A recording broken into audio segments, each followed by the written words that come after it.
జై శ్రీమన్నారాయణ. ఈరోజు మనం తిరుప్పావే దివ్య ప్రబంధంలో 22వ పాసురంలోకి ప్రవేశిస్తున్నాం. ఈ 22, 23 పాసురాలను సింహాసన పాసురాలు అంటారు.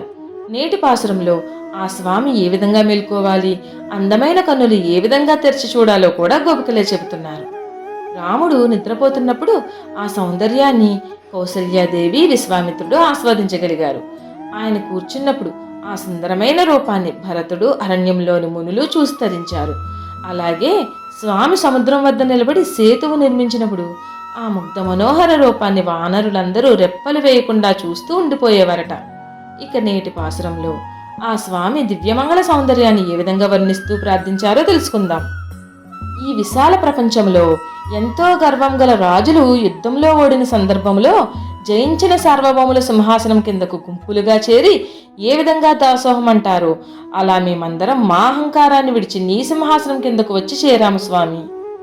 చిరుమవ్వలు నోళ్లు తెరిచినట్లుగా అరవిరిసిన తామర పూల వలె మెల్లమెల్లగా విప్పారిన నీ సుందర నేత్రాల నుండి నీ కరుణా కటాక్షములు మెల్లమెల్లగా మాపై ప్రసరింపచేయుము. సూర్యచంద్రుల వంటి నీ కన్నుల నుండి ప్రసరించిన చల్లని చూపులతో మా శాపకర్మాలన్నీ మాయమైపోతాయి. దయతో కటాక్షించి తండ్రి అని ప్రార్థించడం జరిగినది. ఆండాల్ దివ్య తివిడుగలే శరణం.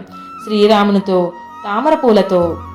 ఈరోజు నరసాపురం శ్రీ ఆదికేశవ ఎంబేర్ మన్నార్ కోవిలలో గోదాదేవి జడ అలంకరించబడి ఉన్నది.